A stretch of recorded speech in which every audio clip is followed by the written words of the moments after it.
Let us hit start recording for the YouTube video, and we will just jump in whenever.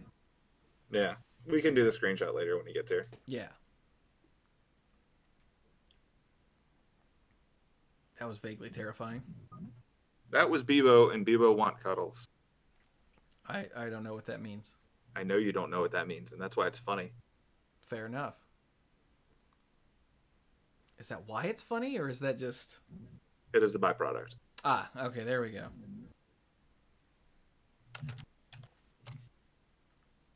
See, the chat knows what Bebo is. They're excited. Hang on, go Bebo. A freehand bottle holder. That is not the same.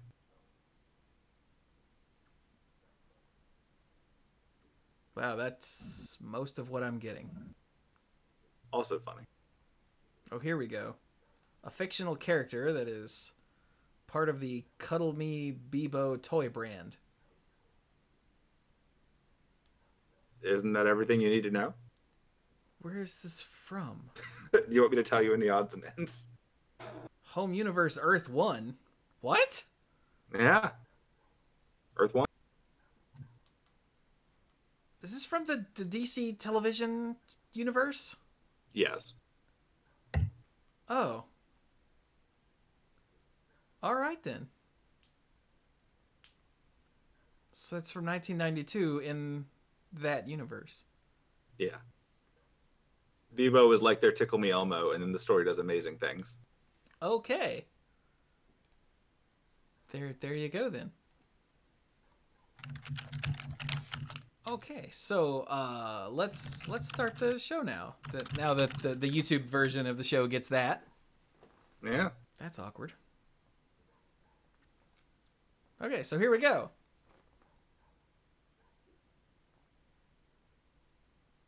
Ow, jam. Hello, did that sound right? Because these are over-the-ear headphones. A little different. It sounds completely different to me. It was a little different, but it wasn't bad. I don't know how this sounds. So I have a new headset, everybody. Sorry. So they're over-ear, which makes me sound differently. Yeah. To me. Anyway, let's try this again. Oh, jam. That something got hung. Never mind. Yeah. Hello again, and welcome back to Monday Night Magic. The Guns N' Roses cover. I hate you. I am Chewie. To my right here is Squee. And further to the right is Cluze, but not at the moment. He apparently got some sort of important phone call right before we started and has yet to come back, so we're just going to start without him, and we'll add him in when he shows back up. Yes. So it is now 2019. We're back. And it's 2019. Yeah. Take that calendar. Yeah, you jerk. Burn the old ones or wait 6 years and pretend. Get some. So, something happened over our break. Yeah. That was unexpected. So we're going to start there. As everyone is probably aware, the audio file for the Monday Night Magic podcast is hosted on MTGCast and has been forever and ever and ever. And I suddenly have hiccups because, of course, I do. Since the dawn of MTGCast and Monday Night Magic, as I understand it. Yes. Monday Night Magic began as the first show on MTGCast, to my knowledge. For the longest time, it was just listed as MTGCast number whatever in the feed. If that shows you how closely linked these two were. Oh, wow. Okay. So now, when you go to mtgcast.com, you see this. What was that? Hey, Turbo with the 6-month resub. Thanks, buddy. Welcome back. It's an important message. I can't tell how much of this is visible and how much isn't. Whoops, hang on. Now none of it is. Ha ha ha! Eaten by Marriage. Nope, that's even less. Slightly more now. There we go. Okay. Responsive browsing. Okay, so the point is, MTGCast has crashed and or burned. Eaten by a Gru. It was eaten by a Gru. Now, this is going to turn into a bit of a rant, and if you heard this rant at the end of the previous episode of the Mana Pool, I appreciate, but since this is theoretically a separate audience, I should theoretically do this again. So as people may or may not know, a few years ago, Quiet Speculation acquired, MTGCast, and did a major website revamp and moved all the hosting to elsewhere that was less ridiculously, prohibitively expensive, and set up the whole new thing where people can submit their own shows and all that good stuff, you know? And after a while, they abandoned it. I say, Bill, you're not helping me be serious here. After a while, they essentially abandoned it. They stopped approving new shows because you had to get an account on MTGCast to get a new show. But you had to apply, and they stopped accepting applications. They stopped approving new account or making new accounts. They just stopped for a very long time. I mean, like at least a year. They just stopped. It was not uncommon to get messages of people asking for approvals. Yeah, and I was bombarded because I was, the public face of MTGCast. They'd be like, "Hey, Chewie, I want a new show," and I'm like, "That's not me. I'm sorry." And I would poke whoever I was supposed to poke at Quiet Spec, and get no response. Well, when I went to log in to approve shows, because I still did that every day, every other day, whenever. When I went to log in, it was gone. It was just like, whoops. Oh, crap. Okay, well, they'll figure something out, because they usually did. Whenever that would happen, I'd poke somebody, and that'd be the only time I'd ever get a response was when it died. Because it happened a couple times. Once there was the credit card it was on had expired, and no one had updated it. Once there was some sort of password problem, whatever. They would fix that sort of thing, but they wouldn't do I can't even say the day-to-day stuff because I was doing that. They wouldn't do the, essentially just the new shows was really the problem. So I poked Killer Reed, who is the owner, I guess, of Quiet Spec. I don't know. I poked him, and he's like, "Oh, okay, we'll look into it." And then we got the word that the whole thing was gone. Irrecoverable. Gone. And nuke from orbit, only way to be safe. Yeah. So let's see here.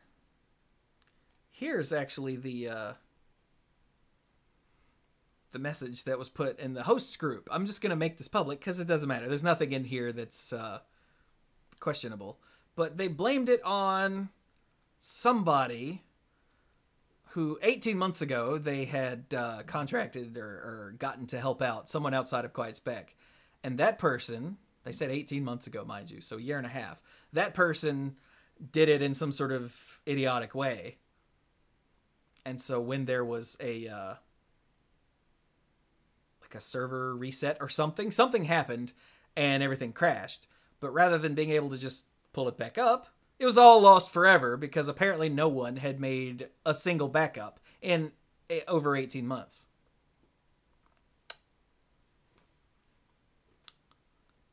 So yeah. Quiet Speculation has claimed that it's not their fault, but they're the ones that take it over and hire some schmuck out of the blue to fix it, and that person screws it up, and then nobody looks at it for a year and a half. It's your fault. So, MTGCast is now gone. They said, this is all we've got. This message right here. The entire website, all the login information for everybody is just shh. The good news is, all of the actual podcast files are intact. And since they're the important part, that's good, right? Hopefully.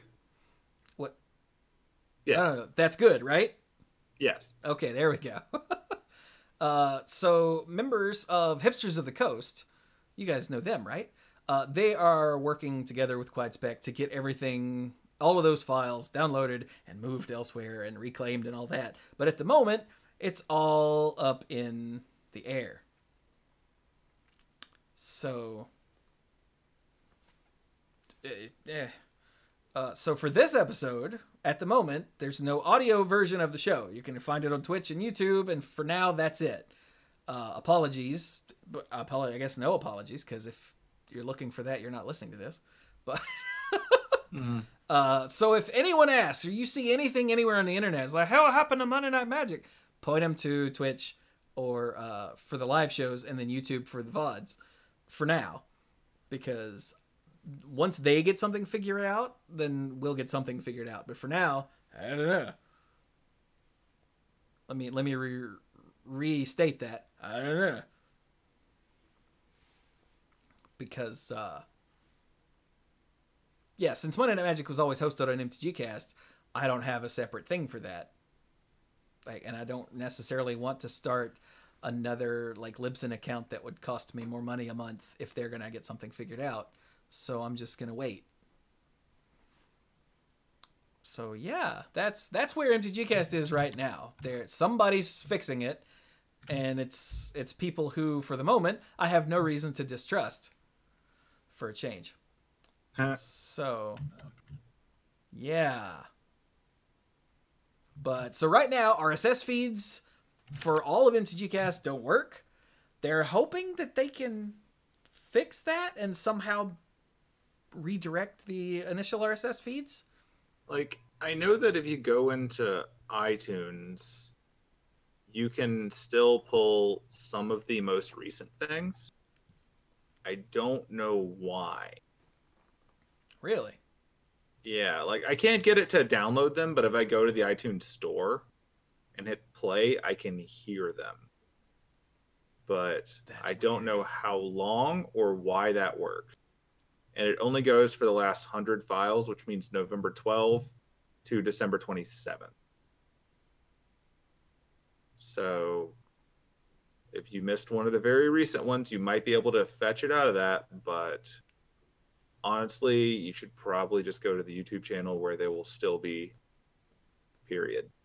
They will still be there. Like, I can't make any promises that the iTunes store will not eventually try to refresh the feed and realize it's not there and drop it. Yeah. I did not know that. That's bizarre. Yeah, it's weird. I think whatever it can pull off of some of the intermediary things are there, but I can't foresee them lasting very long. So, yeah. Now the good news bookmark is, the YouTube channel if you haven't already. Most? Yeah, I'm gonna say most of the shows that were still going up on MTGCast were hosted elsewhere. Yeah. So, but like, I mean, like it's probably just a cached feed. So as long as it's pointing to something, but like it pulled this show. So. Oh, it pulled this one? Yeah, I tested it. Well, I tested the first 3 seconds of it because I heard the theme playing. I didn't like listen to the whole thing. Okay, weird. Like, it wouldn't surprise me if the RSS feeds still work for the shows that were hosted elsewhere. But yeah, because lots of them were just hosted elsewhere, like a lot. Mm-hmm. But like I said, all the files are safe, and they're in the process of getting those somehow to where we can all get them again. So yeah. But in the meanwhile, I would definitely go subscribe to the YouTube channel if you want to keep up with things, especially ongoing, because we're obviously not uploading them right now. So yeah, so definitely do that. Apologies for the lack of an audio file for the near future, but I don't have anywhere to put it. Like, I could put it, someone said on Patreon, but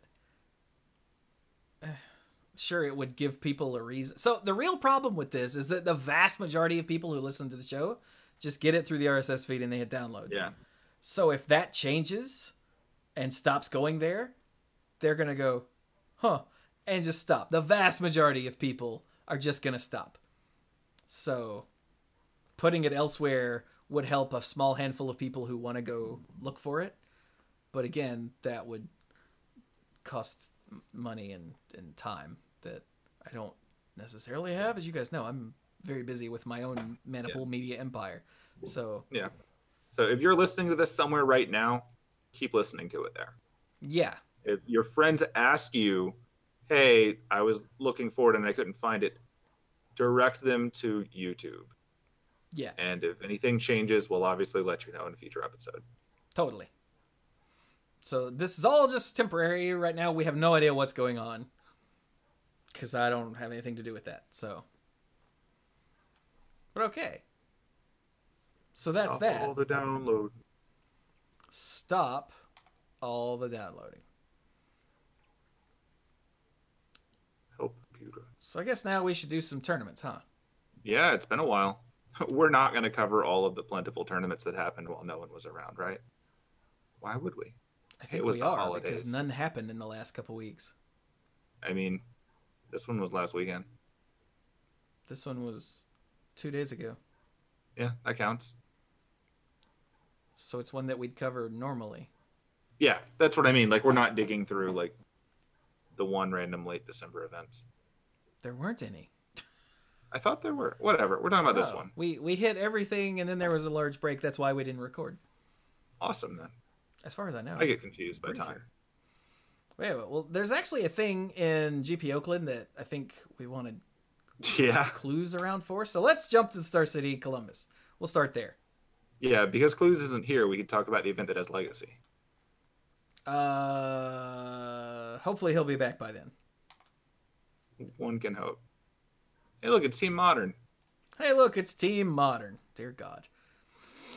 Okay, let's... Is this right? This can't be right. According to this, third place was playing 3 different Amulet Titan decks. That's impressive. Wait, this isn't... Hang on, I'm so unified. confused. This isn't Unified Modern. It's just Team. Oh God, so they were all 3 playing. They're playing the exact same deck according to this. Oh. Like, no variations whatsoever. Okay, well, let's run through this then. How many teams were at this there, Mr. Squee? All right, you got 374 teams, which means 1122 players. Because multiplication. I don't get it. It's like adding a lot. Oh, okay. So like 1 and 1 and 1 and 1 and 1 and 1 and 1? I mean, if you're a computer, yeah. I'm not a computer. You're a computer. Who said I was a computer? What makes you think that? Anyway, let's move on. Because you blink when you're angry. What? You blink and click when you're angry. What? Exactly. All right, so first place team at the Team Open in Columbus was Abe Corrigan playing Ironworks, Luke Feeney playing Bant Spirits, and Ethan Gajewski, let's say, playing Hollowwood. Sure. Yeah. I'm out of practice for mispronouncing names, so my bad. Man. Second place team was Omar Belden playing Grixis Death Shadow, Dominic Harvey playing Ironworks, and Tariq Patel playing Is It Phoenix in Modern. The third place team is Daryl Ayers, Matthew Dilks, and Edgar Magalhaes playing Amulet Titan, Amulet Titan, and Amulet Titan. They're the only ones who noticed it wasn't actually unified. Respectively. Yeah. I wonder if all of their playtesting sessions were mirror matches. I hate you. I'll wait for it. Fourth place. In fourth place, Peter Ingram was running Is It Phoenix. Daniel Jessup is running Bant Spirits, and Frank Scarron is running Is It Phoenix. Oh, look, these guys realized it too. I wonder if a third of their playtest sessions were mirror matches. I want you to know how much I hate you. You should. You should. All right, fifth place, we have Jonathan Benson on Ironworks, Nick Cowden on Jeskai Control, and Nicholas Montaquilla on Colorless Eldrazi. Oh, Also, I've had a toothache since New Year's Eve, and so if I occasionally stop talking and grab the side of my face, that's why. It's because he bit the MTGCast server. Don't worry about it. Yeah, and the MTGCast server bites back, apparently. It was not actually made of chocolate. We were all disappointed. Ow. All right. Sixth place, Zachary. Oh, God, this guy. Zachary Keene, I'm going to say. He's playing Storm. Chris Turnbull on Dredge and Evan Whitehouse on Ironworks. Seventh place, we have Tyler Lutz on Humans. Richard Nixon, no relation, on Dredge. And Benjamin Stewart on Dredge. All right, then. And then rounding out the top 8, we've got Scott Bass, or Bass, depending, on Amulet Titan, John Mann on Humans, and Isaac Vermillion on Affinity. Well, there you go, then. Whoa, the guy named Mann was playing humans. What? Checks out. That's like a situational bonus, right? Yeah, I think that's how they got the top 8. Yeah, synergy. Yeah. Get that +2. So there you go. Again, this is a team event, so any sort of anything about the metagame is sort of... Like, it's already weird because normally team events are unified. Yeah, so the metagame will be less format. wonky because it's not unified, but it's still wonky. It's just niche at this point. We do have a metagame breakdown, though. Let's look at that for day 2. I imagine that's entertaining. 10 Ironworks decks, 9 Bant Spirits, 8 Dredge, 8 Izzet Phoenix, 7 Amulet Titan, 3 of which on the same team, 6 Humans, 6 Mono Green Tron, just got Controlling Grixis Shadow on 5, 4 on Burn, Huh. 3 Dredge on... was one of the 5. Do what? Okay. I didn't know one. I will comment after.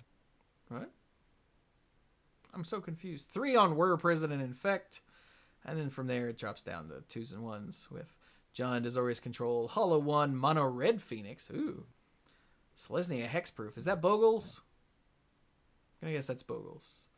And then 1 each of Affinity, Storm, Blue Moon, Colorless Eldrazi, Golgari Midrange. What is the standard? And Devoted Evolution. Ooh. Wow. So yeah, what I was commenting on was that of the 30 teams, that show up there, Dredge was one of the 5 decks that had a team pick to use in all 3 slots.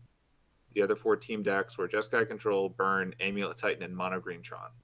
So, like, how all in is your team when all 3 of you are running Mono Green Tron? Wow. Like, that's pretty specific. But, if you think it's the best deck and you can play it, go for it, I guess. I guess the thought is that it's got a good enough matchup against the field that 2 out of 3 of you are going to win. Could be. I mean, it worked well enough, so. I guess. I mean, they made day 2. Yeah. Interesting. Very interesting. So there you go. That is the Modern Open. Let's jump over to the Modern Classic, which I do believe our buddy Pharmacist Judge here in the chat was the head judge of. Ooh. Judge of. That's a hard phrase to say. Judge of. Yeah. Modern Classic had 277 players according to the list here. Nice. Pharmacist Judge confirms. Yes, he does. Why is that over here? I'm not streaming the screen. There we go. Now I can have chat over here where I can see you guys. Ha! All Now you right. have to behave. So, do what? Now they have to behave. Do they, though? I mean, your chat. If anyone dies, you broke a rule. I did. Excuse me. So, let's see here. Andrew Von Dalen? Dalen, I would guess. Yeah. Is playing Mardu Pyromancer, who won the whole thing. Just won the whole thing.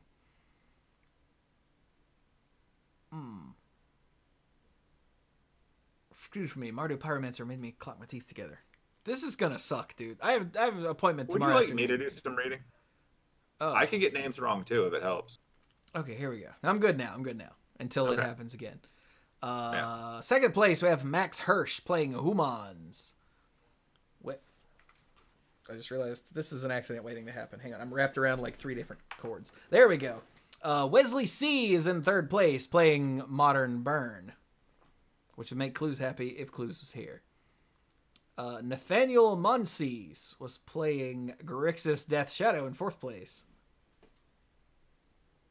Ow.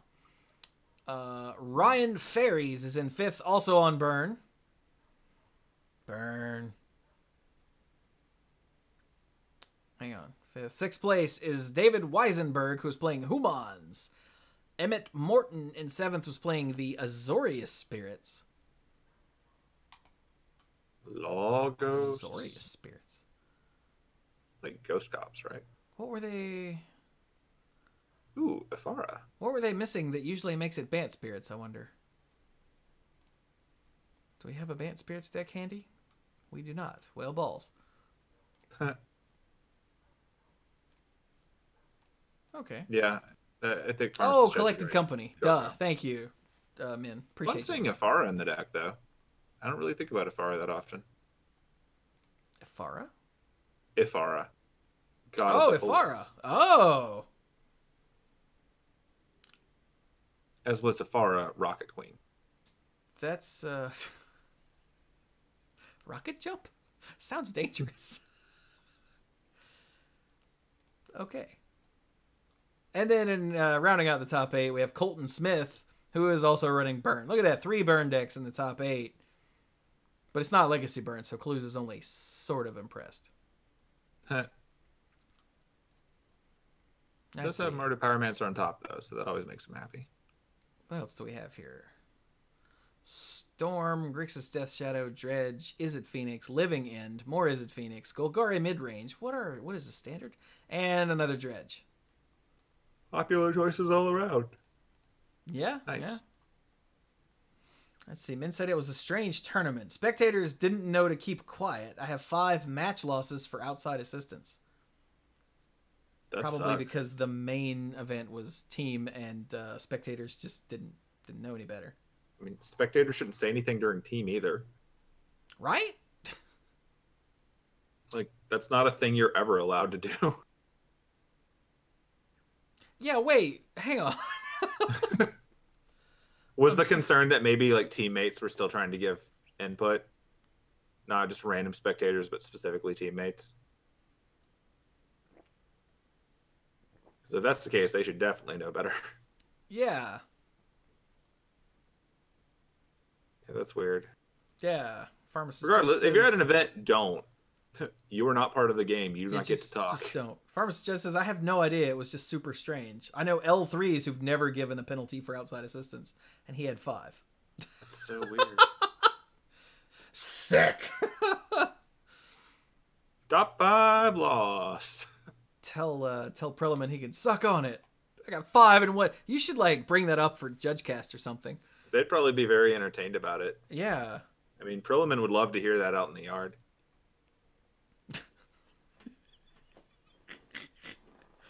Lord. All right. So there you go. That is the what's the word? Classic. The modern classic. The modern classic. Strange name in and of itself. I like the way everyone was talking about Ironworks the entire weekend because of Oakland, but look at this. Not a single one here. Yeah. And there were... It takes 3 Ironworks, apparently. Although there were several in deck list. There we go. There were several in the team event. 1, 2. Yeah. It's possible that they were winning enough in the team event that they didn't fall into the classic. Like, if the people who bring it win, then they're not going to be playing in the classic. Not sure. And day 2 of the classic did have, what did it say in the metagame breakdown? 8? 10? 10. A number, yeah. Which is like 30 teams, so that's... That's 1 out of 9. That's 0.3? Man. We can go with 1 out of 9. Sure. Why has Dredge popped up on my screen? Go away. There we go. Would you like to hide from Dredge and Standard? Yeah. Let's the one tab where it can't find you. Hang on, I have all this crap open. What is this? This is the team open. Okay, here we go. So let's go to the Standard Classic. See what we're dealing with here. How many people were in this there, Senor Squee? 122. 122, not bad. Cooper Johnson won with a Boros aggro deck. Then I hiccup. It's exactly 1,000 less than the Modern Open. Weird. Damn, that's eerie. Numbers are spooky. Hiccups. Is that a sign of the end times, you think? I mean, it could be. I mean, the server was the first to go. then your tooth, and now the hiccups. It's just the worst. All right, second place, Paul Muller is playing Golgari mid-range. Hey, look, in standard, where it belongs. Lauren Nolan in third is playing Golgari mid-range. Jian Shi, I think, is running a Boros aggro deck in fourth. David Yanarella in fifth with a Jeskai control.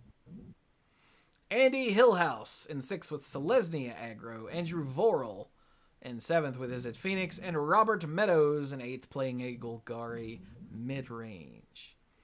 Rest of the top 16, Jeskai control, mono white aggro. Naya mid-range, just... Okay, mouse. 2 Jeskai controls, another Golgari, another mono white, and Golgari Explore. All right, what is this? Sounds educational. Jade Light Ranger, Branch Walker. Okay, so it's the green cards with Midnight Reaper and Chupacabra and Seeker Squire. Yeah. I can also run 2 different flavors of Vraska and Assassin's Trophy. And a few other bits of removal. Okay. It really feels like Ravnica should have a card called Urban Exploration. Ooh. I bet it won't, because I mean, it there's won't still explore. time, but I'm not expecting it. Oh, that's too bad. Because they probably want that to explore, right? Presumably. I mean, it's not like we don't expect them to go to Ravnica again. They've got that's time. true. Plus, the third Ravnica set, they said won't be a Ravnica set. It won't be a guild set. So it's possible they could bring back Explorer for that. That's true. They have flexibility. You can kind of do whatever you want with Ravnica as long as the cards are worth money. I'm pretty sure that's the actual requirement of Ravnica. I can see that. All right, so that was Modern and Standard. I guess we'll have to do Legacy without Cluze. Unless that is what summons him. Doesn't sound like it is. Let's do Legacy now. Now? How about now? Now? What about now? I really hope everything's okay. Yeah. I am not terribly hopeful, though, since he's been away for a good half an hour now. Yeah. Hopefully it's nothing horrible. No, he's been away for a good 45 minutes now. Yeah, because he was gone before show. Yeah. Ooh. Okay. All right, so the Legacy Classic. How many people were in that? Legacy Classic. 153 people. More than Standard. Yes. I think that's pretty much typical now.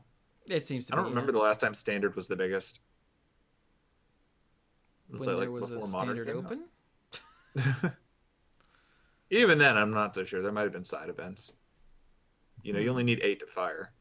Well, I mean, the Standard Open was the biggest, but I don't remember when the last time there was a Standard Classic bigger than Modern. Yeah. All right, then. Let's go. Burham. There we go. Michael Burham is running Azorius Stoneblade. Robert Boyer is really missing Goose because he was running Maverick. Jim Davis is still a terrible person, playing Miracles. I love that delay you put in there. Alex Hahn almost got it right with Mono Red Prison. Needs some work there. That's a weird one.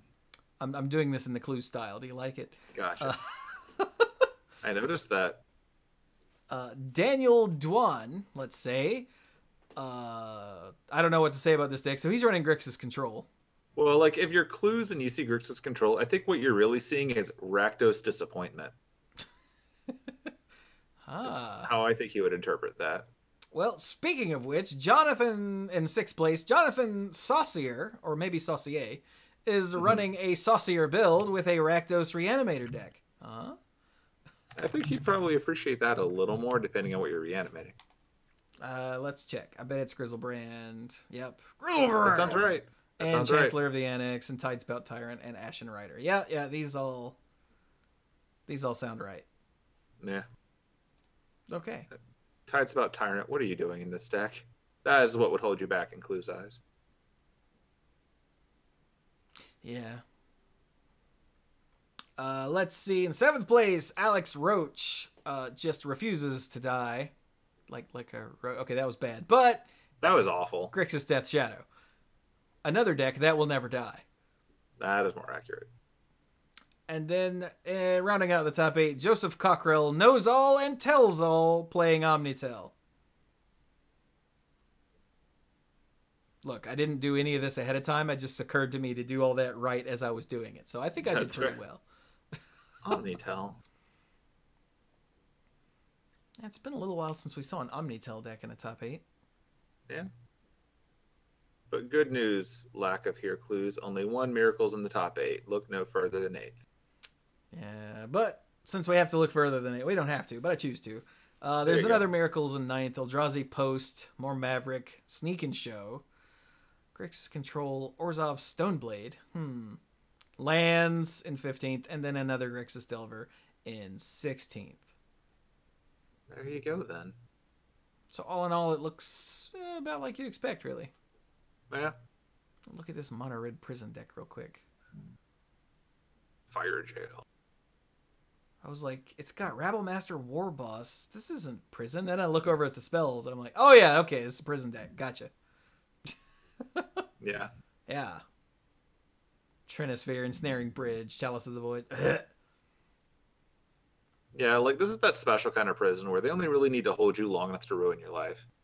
Yeah, and with Rabblemaster and War Boss, it doesn't take long, it turns out. No. And Hazaret the Pervert? Some kind of prevert. Fiery Confluence? Yeah. Yeah. Yeah. All right, then. Well, that's the Columbus Open, then. Yeah. The Open and Classics are complete.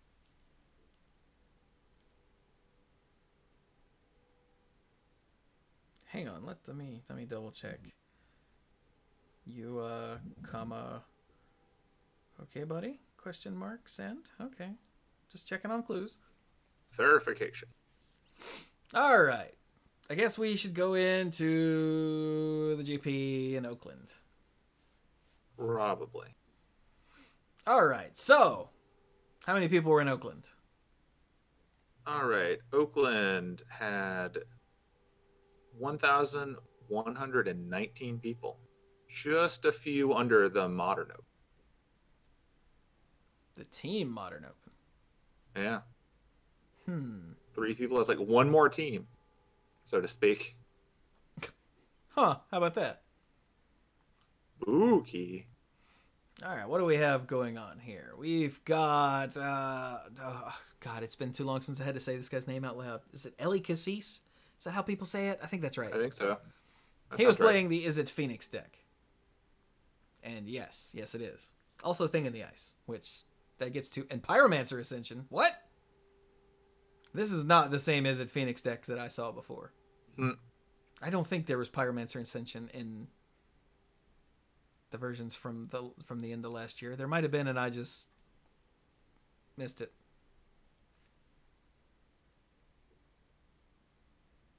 Ah, okay. Cluze is all right. Nothing is an emergency on his end, so that's good. Okay. Well, that's good. All right. So let's go to second place, where Hunter Cochran is running KarkClan Ironworks. Like I said, KarkClan Ironworks was a lot of talk about it this weekend, because people are saying it's the new eggs, and it's too miserable to play against and too boring to watch and whatnot. And with enough people making those specific noises, it would not surprise me if something gets banned. Those kind of are how you get a card banned now. Yeah. It also wouldn't surprise me if nothing got banned. Yep. Because tune in a few weeks to find out. It's not super oppressive or anything. Yeah. But the thing is, a card being miserable to watch and play against is in a lot of ways worse for the card than being too good. A little bit, yeah. So, we'll see. What do you think? What do you think? If something were to get banned, chat, what do you guys think? If something were to get banned to hurt KarkClan Ironworks, do you think they just ban the Ironworks? I mean, that's a way to hurt it, but they might not want to kill the archetype. Or there's been a lot of talk about banning Ancient Stirrings for actual years now. And I wonder if this deck is gonna push them over the edge for that. Yeah, theoretically, they could also get rid of Scrap Trawler. Maybe. I don't. Like I said, I don't think they would. I don't know if they want to kill the archetype or just try to back it off some so less people want to play it. I think part of their problem is most of the cards in this deck are used in other decks, or they're not actually critical for the deck outside of like Ironworks itself. And I don't think they want to do that. Like, yeah, like the chat's saying, if you got rid of Ancient Stirrings, then that would impact other decks too. That wouldn't just hit this one. It's a very common tool card. I mean, that's why there's been so much talk about it. Like people have been calling for it to be banned for. I'm going to say at least a year, possibly two, by this point, because of things like Tron, and now Ironworks, and I'm sure other decks that just aren't coming to mind because it's the first time we've looked at. Yeah, I mean, and they won't restrict cards. That's a vintage only thing. Tell you what, I'll throw out the weird curveball that I know won't happen, but it would be the most newsworthy. What if they hit the Opal?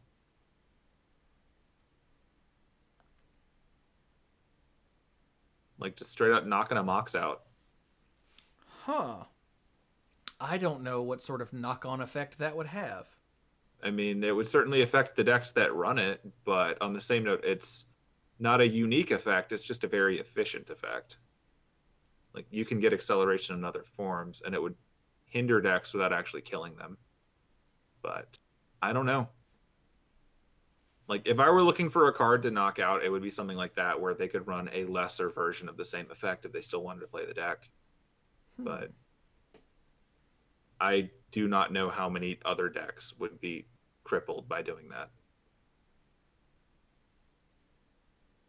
I also wonder how many times they win with Psy Master Thopterist.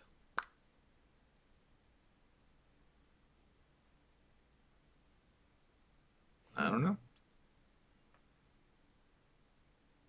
Again, I don't play Modern, so I have no idea. I'm just looking at the deck trying to figure out what would like knock the wind out of it without killing it, and I don't know. I mean, part of the reason I'm saying that is specifically because, big surprise, playable Moxen are broken. This one makes you jump through a bunch of hoops, but in this deck, you're not really jumping through hoops because this is what you're running.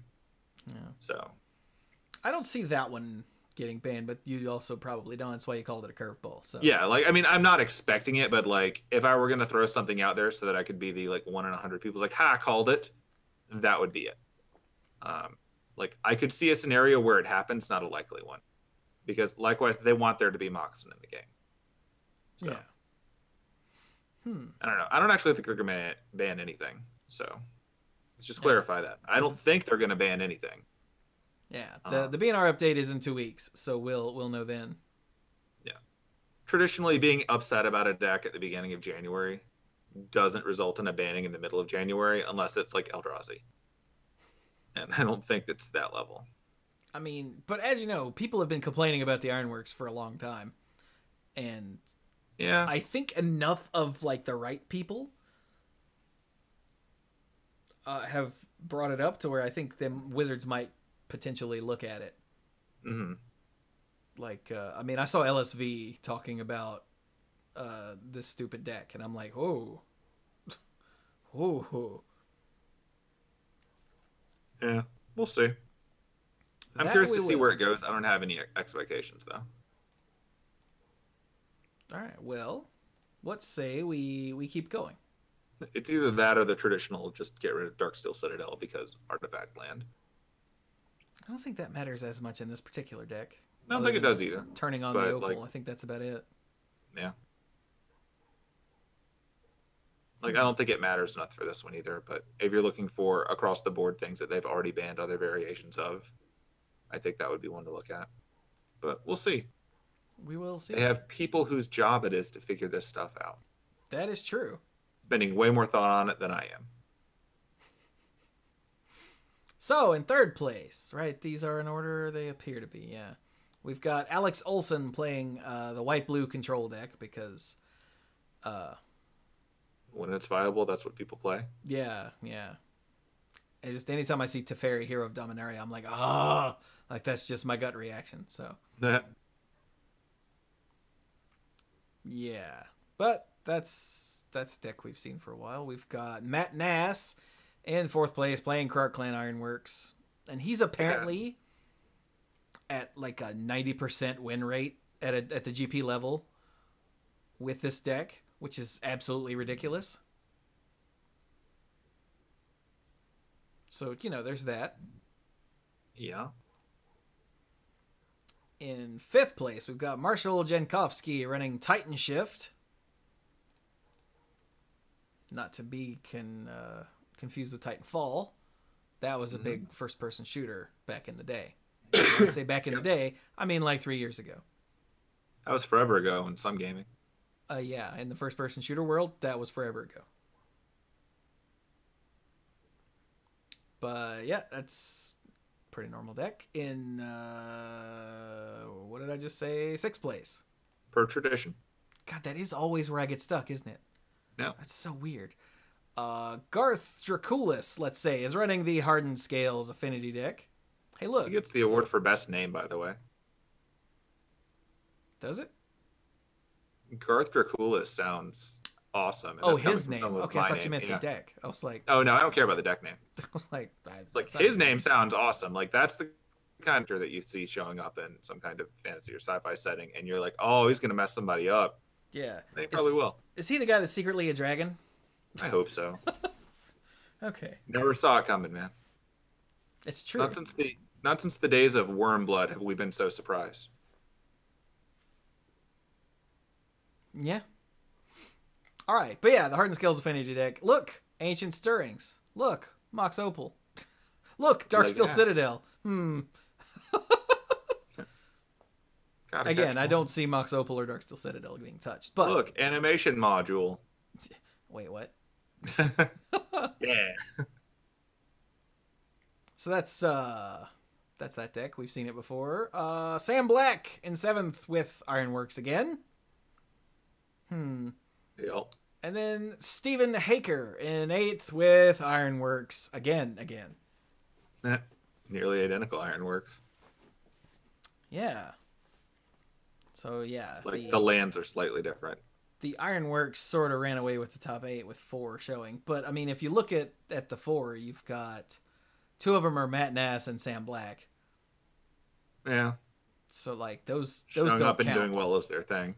Yeah, and Hunter Cochran and Steve Haker, I don't know their names off the top of my head, but you don't make it to the top 8 of a GP with a deck just on sheer luck very often. We do have a metagame breakdown that might show you that it's not as prevalent as we would believe from the top 8. That is true, but I have to go find it.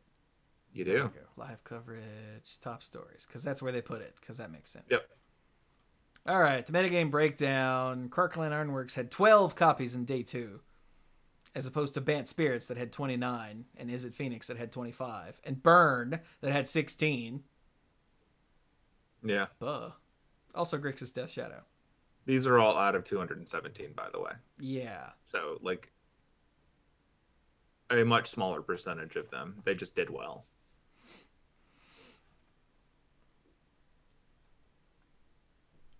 Wait, how many?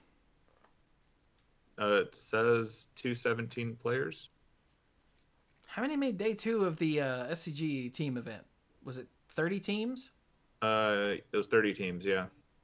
So there were 10 and 90 there, and here it's 12 and 217. Yeah. So this is a much smaller percentage.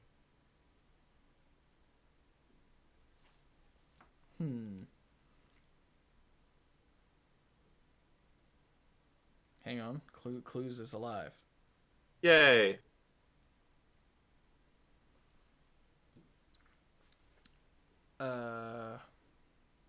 Yeah. Other decks that had large showings in the double digits, there were 11 mono green Tron decks and 10 of the Hardened Scales decks. And 28 miscellaneous. Ooh. Popular deck. Yeah. In the event that I were a brewer and came up with a great name for a deck. I would want it to be miscellaneous just to mess with this forever. Uh-oh. I think Cluze is going to join us. What? What? Maybe not right this second, but I think he's going to join us. He was like, I'll wait till you're between topics. Nah, just jump right in. We don't care. It'll take me 2 clicks to make the screen look right again, so. Transformation. Exactly 2 clicks. Exactly 2 clicks. As a matter of fact, That's if you will turn your camera on, I will demonstrate to the chat. All right, you got your clicking finger ready? Yep. Okay, 3, 2, 1. Okay, so now it's all screwed up. So look, 1 click to do this, and 1 click to do that. Boom. Does it look right now? I can't see. I don't know. There's a lag. 2 clicks, ladies and gentlemen. I am just that damn good. Look at that. You've got a button for each. Professionals. That's what we are here. So since Cluze is here, hey buddy, you all right? Hey. Hi, Cluze. Yeah, I'm fine. I had a phone call. There was a thing, but hey, hi. Yay! So you missed Legacy. I was gonna say, I hear I missed Legacy. Did Burn win? Burn did not win. There were 4. Young Peasy won. Young Peasy, yes. It's good to see Young Peasy doing well. There were like 3 burn decks and a Pyromancer deck. There were 3 burn decks in the Modern Classic. Top 8. Okay. But yeah, that's pretty much it as far as burn goes. Okay. All right. Well, hey, I've got a thing I want to ask you about, but it's unrelated to all this. So I'm just going to jot it down here, and when we're done with tournaments, I got a thing I want to ask you about. So okay. Well, we might. No, there is one more thing. The end of GP Oakland was a little weird. Well, I'm out later. Yep. Gotta go. Exactly. Yeah. So in the finals, but I don't actually know when this took place, but I know that it ended with Hunter Cochran conceding to Ellie Cassis because he had to go catch a plane. So, and of course, because something different happened, the Magic community has been losing their damn minds. So it's up to us again to be the voice of reason. Which is a sad state of affairs. It is, but we are the any port in the storm sometimes. That's what we do. We try to make people use their damn brains. So, things that I saw were, wow, Wizards couldn't help the dude get a later flight so he could finish the tournament. Bad luck, Wizards. So, okay, but that's not really their job. Well, true. But why would someone not want a later flight as people who travel, since I don't travel? What are some reasons people might not want a later flight? Jet lag. Okay. Like actually getting sleep before going to work. The next flight might not have been soon. There literally may not have been a later flight that day. Sometimes the next flight is the next morning if the flight after yours is full, or there isn't one, depending on where you're going and where you're coming from. Right. Yeah. Swapping to the next flight can also entail fees. Lots of fees. So let's see. According to this, he lives in Arizona, and this was in Oakland. Okay. Is that a different time zone? I don't actually know the time zones on that side. Arizona doesn't believe in time zones the way many of us do. Well, I mean, They believe in time. No, they're on mountain. Okay, so there is a difference. Because Oakland is in California, so therefore it's on the left coast time zone. Yeah, they're only synced up with them during daylight saving, which is now over.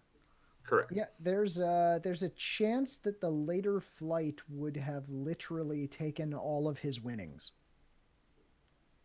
I don't know though. I don't know what the actual price payout was at this. Regardless, there are valid reasons not to want to swap your flight. Yeah, absolutely. Especially if your main incentive for sticking around is a chance at making some more money. And that's assuming that you are not splitting. Well, apparently they had already agreed to a split of the prize money anyway. Yeah. Yeah. At which point, there's not actually a reason to play it out beyond the spectacle and visuals of saying, and then this one won. Hooray. Like, we don't even know what pro points are for anymore. So. Well, they're not. So yeah, exactly. Exactly. Yeah. I mean, I don't blame him. I don't either. Yeah, It seems perfectly legit and reasonable to me, to be honest with you. Like, it is perfectly possible that the other things listed in the chat were connecting flights or someone coming to pick you up at the airport at a specific time, which is a very real world example. It's like, hey, could you get up at 4 a.m. and come get me? No. Like, I mean, he could have had like a real job, like a day job that he had to get back to. Yeah. Yeah. We don't know the answers to any of these, but they're all valid reasons. So Yeah. odds are there's a valid reason. Who was it who conceded again? Hunter Cochran. Hunter. So what's more, we don't live Hunter's life. Okay, we don't know what's going on with him. It was a perfectly valid decision to make, and it was Hunter's decision to make, and that's a-okay. You can concede at any time. That is true. That is in the rule book, isn't it? It is, yeah. You don't even need priority. Yeah, I think you can concede faster than you can take pants off, right? Concession has... One way or another, the game is over. So, but yeah, all the people complaining that, like, oh, well, it's a big anticlimactic end and this is somehow Wizards' fault? Or it's somehow a problem that Wizards of the Coast has to fix? How many people were in this tournament? 11:22 Yeah. was the other one. This one's 11:19 because it was 3 less. Oh, yeah, yeah. Right. So I can almost guarantee you that there were a large percentage of people, maybe not a majority, but a meaningful percentage of people who were at this tournament, of the like 1,100 people who were there in the tournament, who had travel plans that wouldn't have allowed them to finish out the top 8. But that's fine because most of them, in fact, do you know how many of them are going to make the top 8 out of the 1,100 who are playing? 8. Less 8. than 10. That's right. So I think a lot of people do this sort of thing. So it's... I mean, I would be a liar if I said I hadn't split at the end of an F and M. Oh, yeah. I mean, sometimes you also just want to go home. This is true.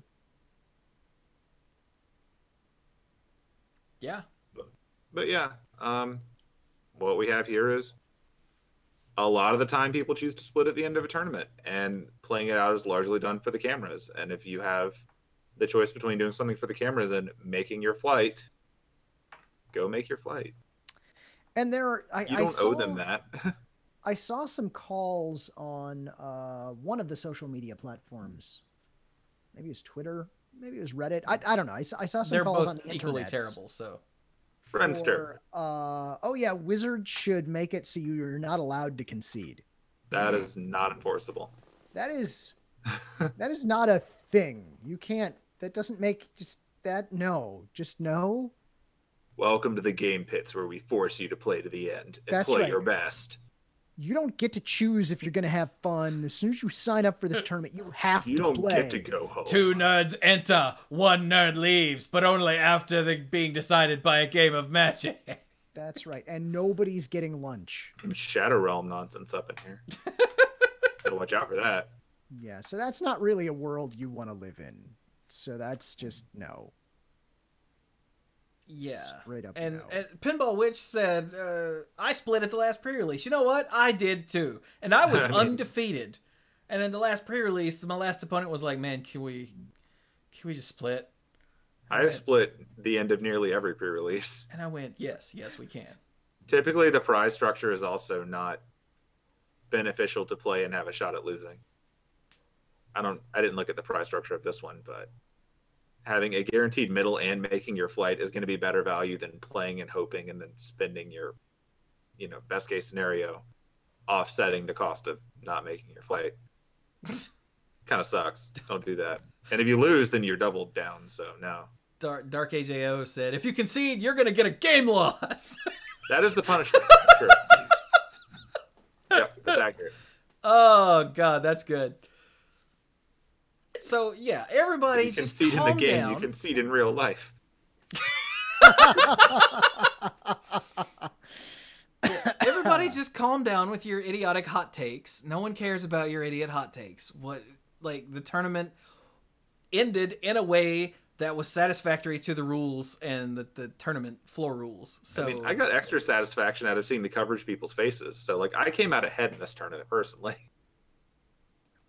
I need to look up the clip and watch that, because I bet that's the true funny. value here.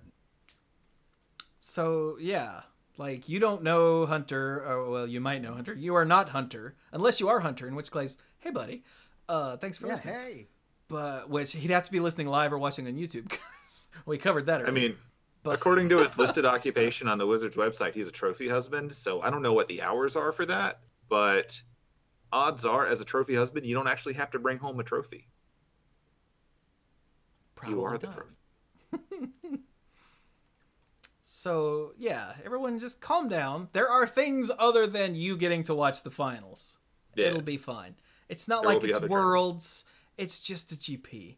Like, if Worlds ended like this, okay, that's different. You still couldn't force the players to finish Worlds, though. That is true. There was one they couldn't even force to play. That's true. Yeah, I don't really want to live in this Azorius state where they can actually force you to play Magic. Yeah, so there we go. Yes, it is vaguely disappointing that there were no finals to be had, but I'm sure that all the people running the tournament and all of the people who have to stick around until it's over were happy to be able to start the wind down process an hour earlier. Yeah. Cluze? Yeah, Cluze is nodding emphatically. Yep. So, yeah. We can use that extra hour to clean up your trash. That's right. All right. So enough of that. How about... Hey, you guys know Ravnica Allegiance has a lot of previews? My understanding yeah. is that it's coming out soon. They're like all over the social medias. I don't actually know January when it 25th. comes out. The what? Oh, on Apparently sale January 25th. Look, it says it right there. Yeah, they find out how to do that eventually. So that means the pre-release is probably what, the 19th and 20th? Yeah, it's the weekend after this one. Yeah, okay. Cool. So we've gotten, we've gotten a lot of cool cards. Yeah. We're not really going to talk about them over much, but I figured I mean, we would... can we talk about Humongulous? Sure. Because I don't actually need to talk about it, but I really appreciate the ongoing story of Fibblethip. This is a different card image gallery than the one I had before. Before, the cards were linked, so when you clicked on them, they opened up in a smaller window on here, and you could zoom in. I could zoom in on them, but these aren't... Yeah, I just pulled this out of the product gallery, so it's probably not even the most current one. It tends to lag. Oh, that's true. Hang on. Let's see if we can find the other one. Oh, God. Daily MTG. There's got to be a link to it right here, because there usually is. You say that like they've updated the website in the last 2 weeks. Yeah, this is the card image gallery that I was thinking of. Yeah, here we go. So now when you click on it, boom, you get that, and I can go Control +++ and zoom in so you guys can see it larger. See? I'm doing this for you guys, viewers. Look at that. So yeah, Humongulous. The card itself doesn't matter, but the flavor text does. Yes. So Squee, would you do us the honor? Sure. Searching the city for Fibblethip felt like sifting the rain for a single drop of blood. Look at this swollen buff homunculus looking for little Fibblethip. He's got that big eye though, see, so he can He's got the big eye that you can bet has got water in it. Because it's raining and because he's sad. Poor Fibblethip. He's not going to find Fibblethip looking up there. Certainly not. I don't know. He might. We don't know how much of a climber Fibblethip is. That's true. Yeah. He might have inflated the toad. Nice.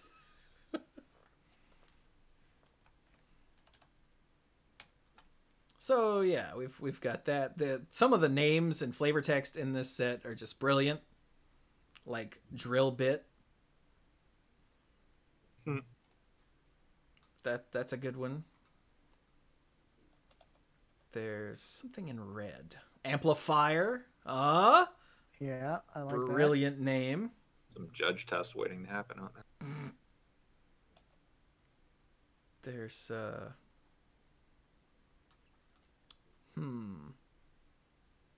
Okay, wait, There's a jellyfish Hydra Beast. There is a jellyfish Hydra Beast. Yeah, the flavor, the Simic creature types in this set are just brilliant. Like here we have the Elf Lizard Wizard, which I appreciate. And there's the jellyfish Hydra Beast. We also have the Elf Ooze Wizard. That's always important. Yeah. And there are more that aren't here yet. And then if you go back up to the Biomancer's Familiar, this is the thing we talked about on the mana pool. Look at the creature, the type line on Biomancer's Familiar. It's gold. Yeah. Are you seeing that? I am.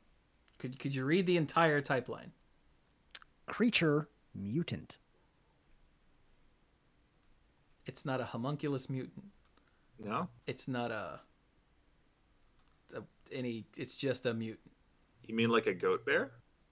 Yeah, it's not like a goat kind bear. Of fox bear? It's not a cat beast. Look, and there's even thralls. Look, there's a thrall right there. It could be a thrall mutant. Nope. It's just a mutant. It's hanging out with a homunculus mutant, at least. Right?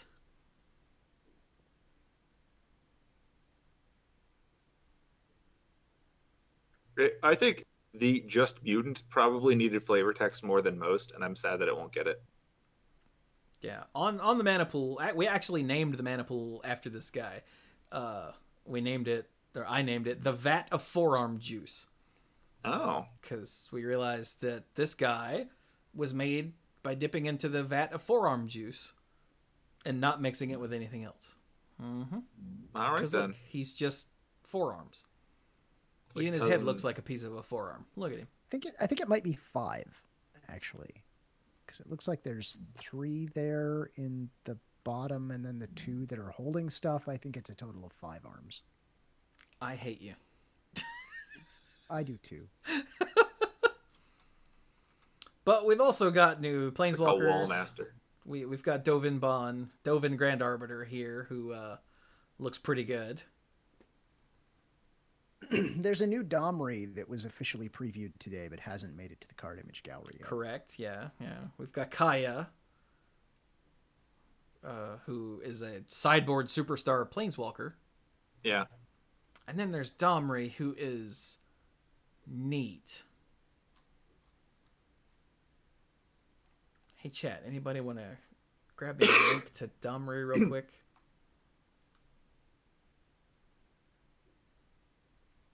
Maybe? Or one of you guys? So I don't have to... Never mind, I'll just go find one. Yeah, I was busy making puns. I'm sorry. Wait, no, I'm not sorry. Not going to apologize for I'm that. sorry on your behalf. What's he called? Chaos Bringer? Yeah, here we go. Images. That's a really terrible image. Give me a better one. There we go. Do better. That's just the...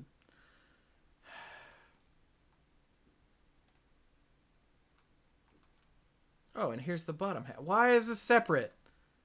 Okay, here we go. Open image in new tab. There we go. That's the best we're going to get, it looks like.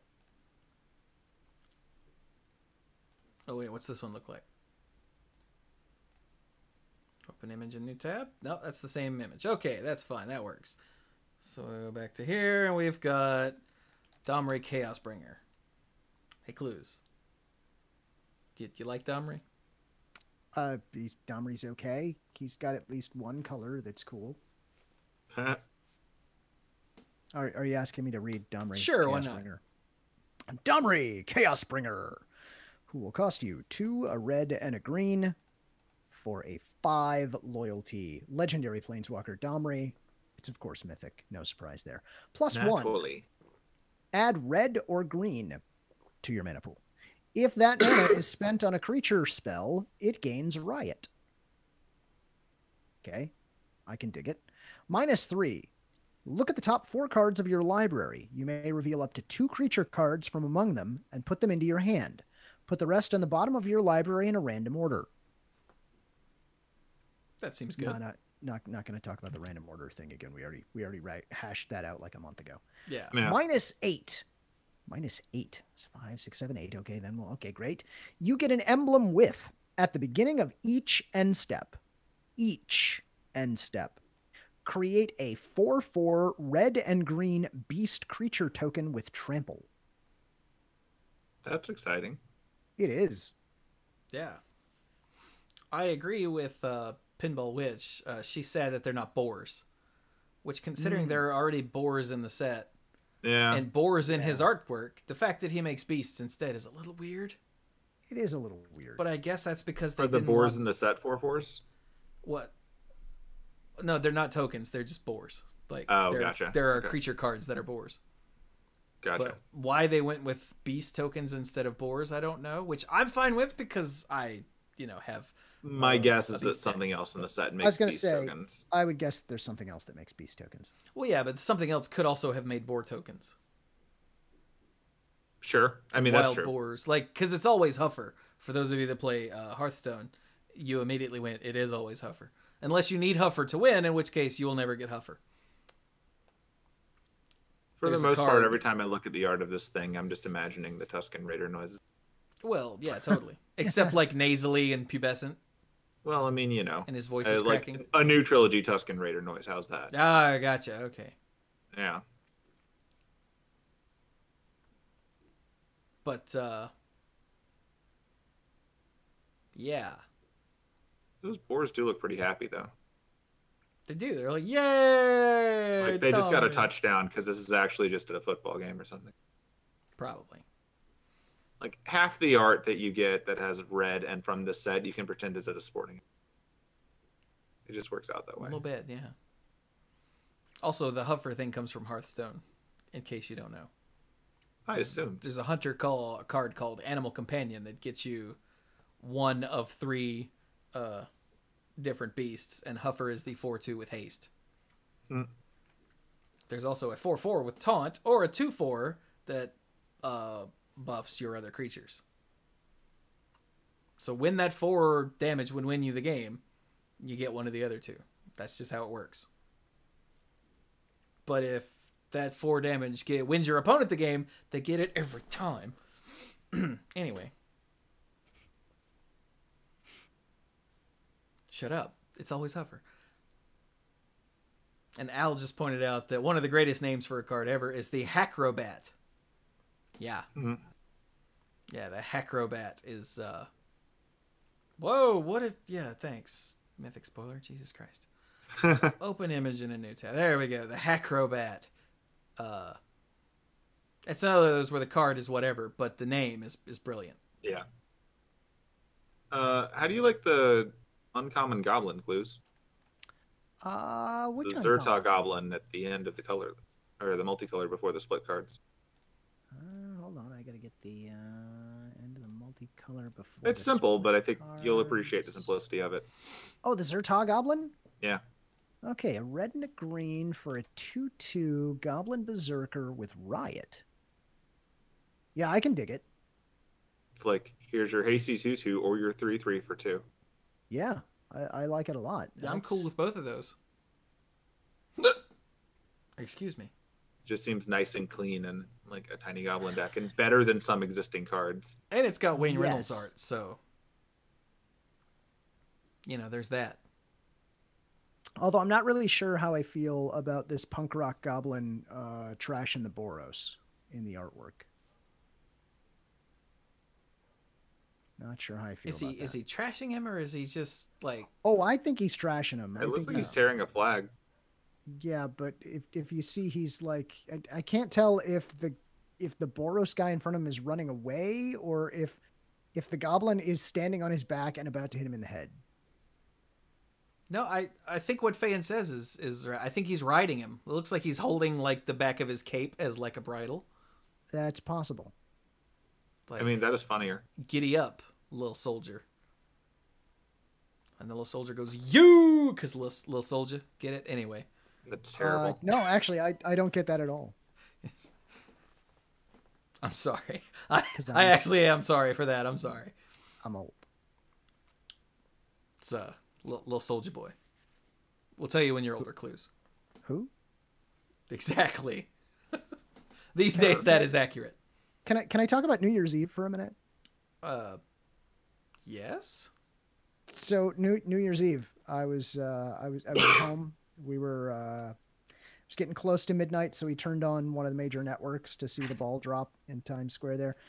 And they made the announcement that coming up, we've got like this band, and this band to do songs. And I did not recognize any of the bands that they mentioned, like not a single one.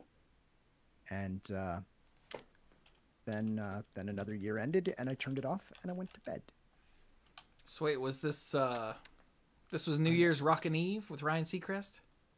I don't know if it was that one or if it was the other one. I was not super excited by the coverage. We were flipping back and forth between, I want to say NBC and CBS did it, or NBC and ABC did it, and CBS was like, no, we're just running Colbert. Probably the wise choice. So let's see. Shawn Mendes, Camila Cabello, Halsey, Lauren Elena, Botsy, Kane Brown, Ciara. I know that one. Weezer. I know that one. Oh, I've heard of Weezer. Yeah. Kelsey Ballerini, The Chainsmokers, Foster the People, Dua Lipa, Ella Mai, Charlie Puth, Post Malone, Dan Plachey, Bastille. Ooh, I know that one. New Kids on the Block. I know that one. Oh, I know them. So that's two. Florida Georgia Line, Maren Morris, Macklemore. I've heard of that, but I don't know what a Macklemore is. I've just heard of it. And Skylar Grey. Yep. Okay, it's just the three, and two of them are bands from years ago. I don't think you guys are the target audience for the new year. Did you not know Bastille? I'm guessing is the one you didn't know. Yeah, I don't know Bastille. Ah, okay. Huh. As it turns out, I think I might be old. I think I'm there with you, buddy, because I knew one more of those than you did. Yeah. No, wait, I knew like five. I knew Macklemore and Ciara. Okay. I've heard of what a Macklemore is. Yeah, I don't know what a Macklemore is, but I've heard of it. That's right. There you go. That's a person, right? Like that's a person? I think that's a person. That's like Weezer. That's a person, right? Anyway. Yeah. So hey, new set. Yay, new set. Hooray. Yay. So let's round out this episode, shall we? There's a little bit more news.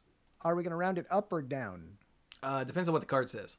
Can we ceiling or floor it instead? What if we just truncate it? No, then it would have to be quiet. And that's not going to happen.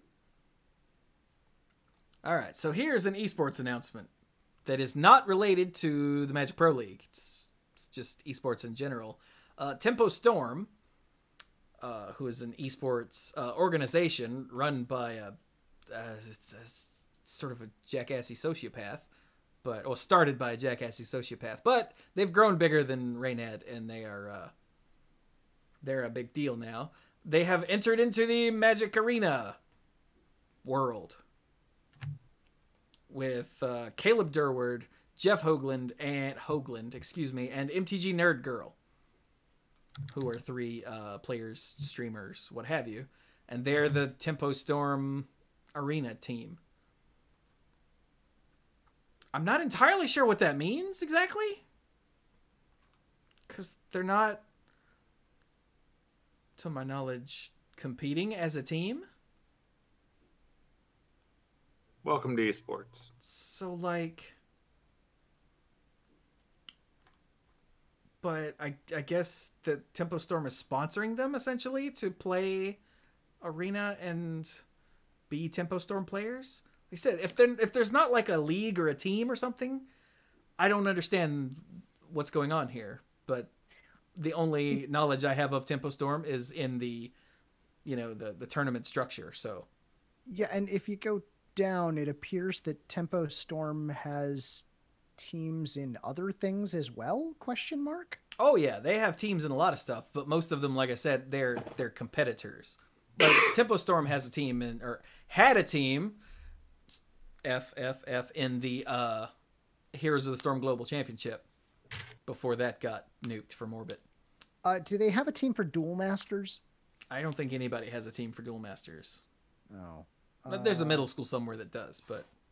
What about Netrunner? Do they have a team for Netrunner? I would be impressed. Okay, we get it, Cluze. You're old. Got it. Yeah, I'm trying to name other games that have folded. Kaijudo! Yeah, there we go. Yeah. What about Kaijudo? Kaijudo's essentially Duel Masters, so you already said that. I want to know about their Kaijudo team. They're the same game. Okay, here we go. Al said it's probably similar to the Tempo Storm fighting game players. They have little to do each other than logo. Versus system. Okay. So like I said, I guess they're just being sponsored to play Magic, which is awesome. Yeah. And good for them. And it's good for the Arena brand, because if Tempo Storm gets in on it, then other sponsored things are going to get in on it.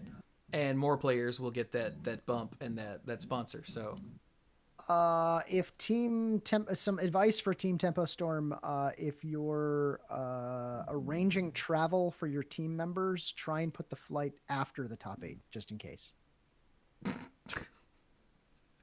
Free advice, no cost to you. That's right. I'm willing to consult for a fee if you'd like. I have even more great suggestions. Okay, my great suggestions are mostly play aggro so you can get lunch. Those are great suggestions. But it's a really good suggestion. It is.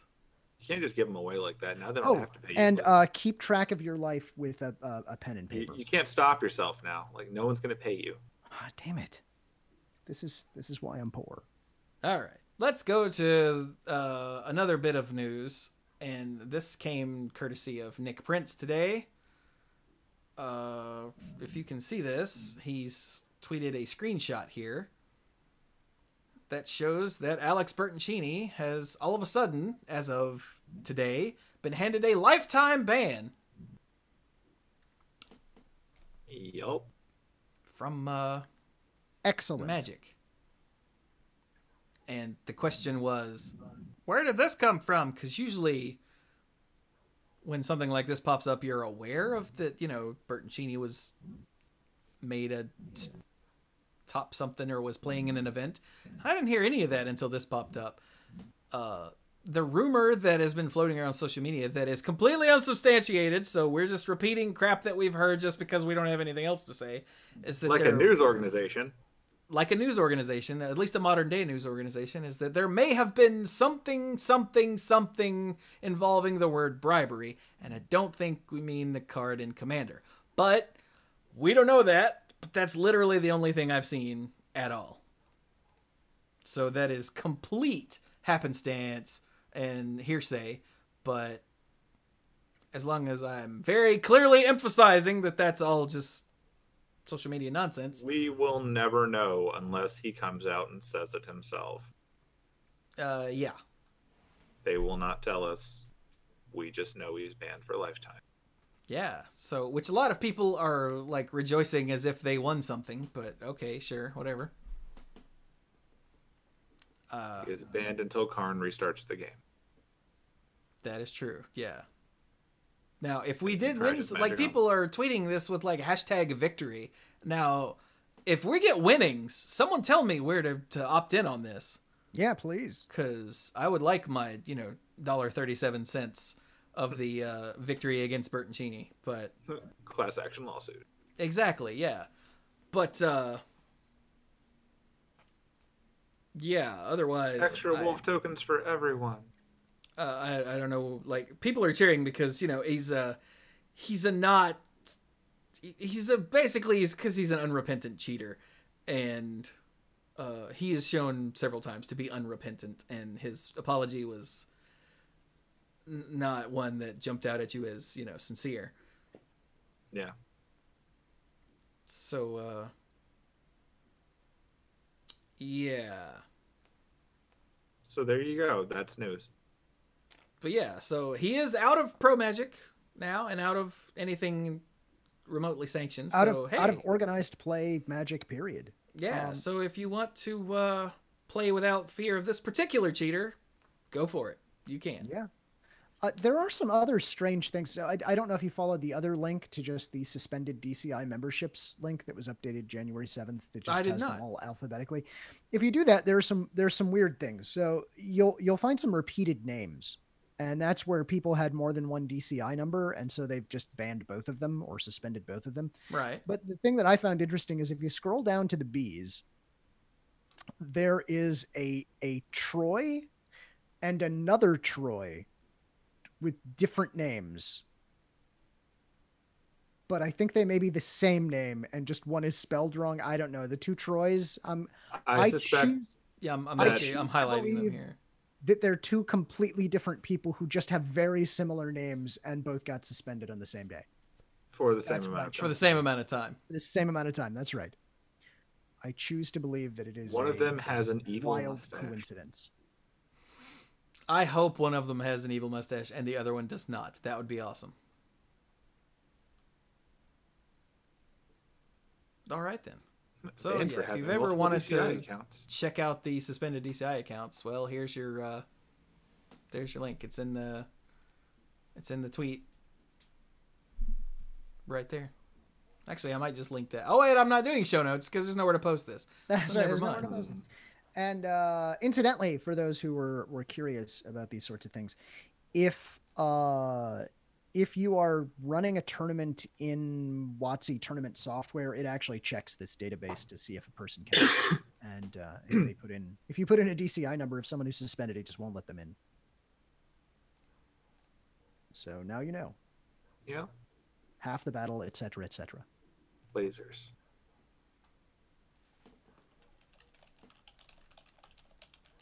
Okay then. All right. I wonder if from a storyline perspective, if what's going to happen, the way we're going to fix and clean up the multiverse is that we're just going to suspend Nicol Bolas. We're just going to give him a lifetime ban. Can that work?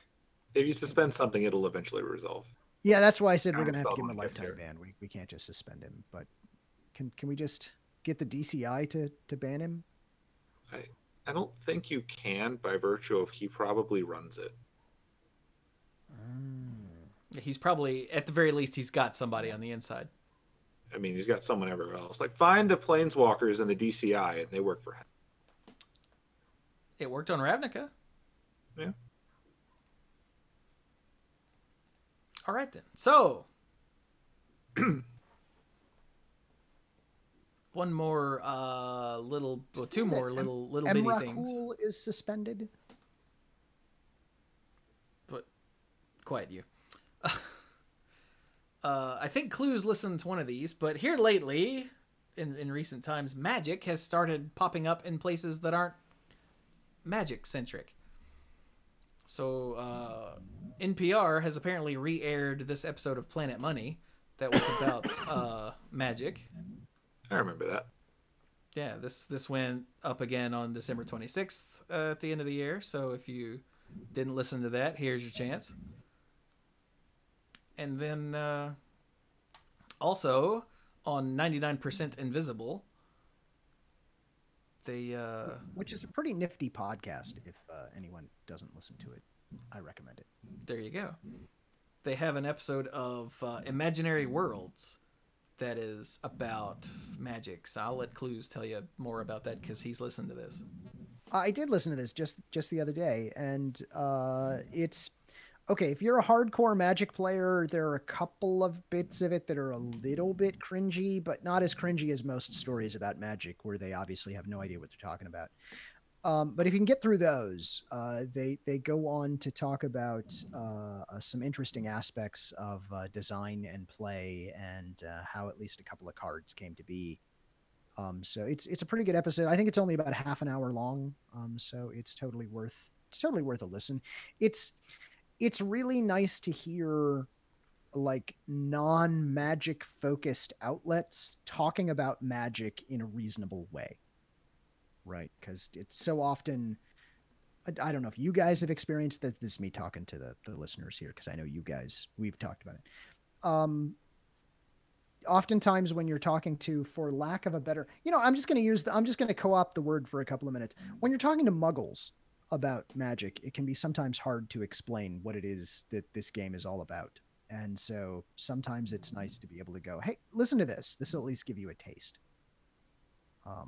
It might do a better job of explaining things without me just going aggro. Just play red. Look, all those other, just forget all those. Cluze is not a reliable source of information for how Magic works. Well, He will tell you how he wants it to be. I am a reliable source for how it works. I'm not a reliable source for strategy. There you go. Like the mechanics, totally good. The rules, totally fine. The strategy, not as such. So, yeah. All right, then. So there you go. If you have any interest in listening to MTG for Muggles, there are 2 examples for you on 99% Invisible and NPR Planet Money. Yeah. Yay! Hooray. So shall we wrap it up then, gentlemen? I have one funny thing from the bug blog, and then I'm good. Oh, whoops. I They completely had missed that updated down the there. bug blog today of all days, so someone finally got back to the office. All right, I hate to do this, but while you're doing that, I'm going to step away. I'm going to pull a Cluze and just vanish. That's fair. All right, I'm here though. Talk to me. Yeah, that's fine. You might enjoy some of this Cluze. The noteworthy one in the bug blog is the Great Aurora, which shuffles tokens into your library that you can then draw. Oh, there's a state-based action that isn't working. Oh yeah, but what I'm wondering is, do they still have magic backs when you see them on top of the library? Or do they have tip cards? My guess would be yes. I assume. But it would be really funny if they had tip cards. Like you pick it up and you just see an advertisement for Arena or something. But yeah, maybe this is their accidental wandering into the world of online gaming. I don't know. So yes, state-based actions, 704.5D. If a token is in a zone other than the battlefield, it ceases to exist. Yeah.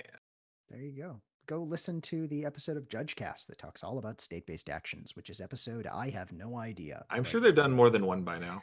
They have, but they usually do a pretty good job of letting you know how these work. Like, I wasn't going to go into some of these other ones, but since we're waiting for Chewie to come back anyway, there's a rare issue that can occur with Gemstone Caverns that can restart the game. Wait, what? Yeah. Maybe that card isn't the card I think it is. It's not Gemstone Mine. It's Gemstone Caverns. Gemstone Caverns from Time Spiral. No, this is the card I was thinking of. If it's in your opening hand and you're not playing first, you may begin the game with Gemstone Caverns in play with a luck counter on it. If you do, remove a card from your hand from the game. All right. So I would wager something in the neighborhood of, if it's in your opening hand and you're not playing first, is broken, forcing a restart of the game. Right. Yeah. So that's fun. What a miss. Time Spiral. Gemstone Caverns is restarting the game at random, so that's fun. But no, the fun one that we spent time talking about is the Great Aurora, which, as you can see from your screen, shuffles tokens into your library that you can then draw. So, like Hearthstone. That is like Hearthstone. I know they were trying to, get some of that Hearthstone money, but come on, man. Yeah, man. Gotta get experimental. Weird. But yeah, the rest of them are whatever. They're broken stuff. If you play Magic online, read over the list, be familiar with it. Don't exploit it. If someone exploits it, report them because it's cheating. That's the short version. I just wanted to share the comedy of the Great Aurora shuffling tokens into your library that you can draw. And I want to hear from people who've drawn tokens and seen what other weird interactions happen when a card looks at the top of your library and sees a token, because I'm sure that breaks a lot of stuff. If you draw a token, can you play it? I don't know. It doesn't have a cost. I was going to say, it shouldn't have a mana cost, so probably not. I don't know. Does it take up a slot in your hand? Can you then discard it to your graveyard? Do you then have to discard it? And does it stick? Man, this just raises more questions. Oh, God, my head. The mechanics that would have to go into making this happen are hilarious.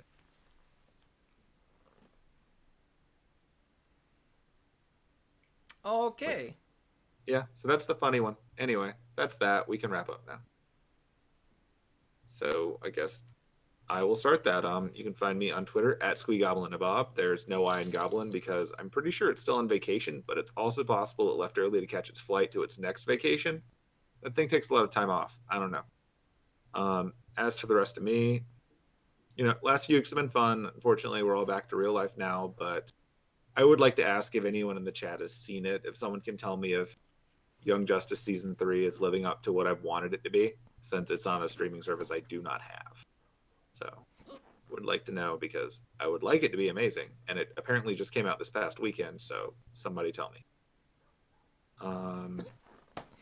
You can tell me on Twitter, just don't tell me any plot details, because I will eventually find a way to watch it. I promise. Other than that, go Cluze. Okay, hey, you can find me places. Your best place is probably on the Twitters. I'm at Lacluyze, spelled just like it is in the show notes. To anyone who's going back to school this semester, classes have just started up for everybody. So good luck this semester. Stay on top of things. Get enough sleep. Like seriously, get enough sleep. That is the best advice I can give. Your immune system and brain will thank you. Anyone. For that matter, I should get enough sleep. You should. I'm going to try and take that advice this semester. We'll see how that goes. And I think that's it that I've got. Oh, go see Into the Spider-Verse if you haven't. Yes. Seriously? Yes. Totally worth it. Very good. Yes, it was beyond excellent, I'm pretty sure. And as usual, stay after the credits. Yeah. Oh yeah, please stay till the end. It is one of those things where I was concerned because there was so much hype going on for it, and then I got a chance to see it, which is so rare for me to see a movie while it's still in the theaters, and it was totally worth the hype. Yeah. It's great. Yeah, Mom, who I see the superhero movies with, because Mom wants to see them, didn't even know there was a Spider-Man movie. It did not get a lot of promotion. Yeah.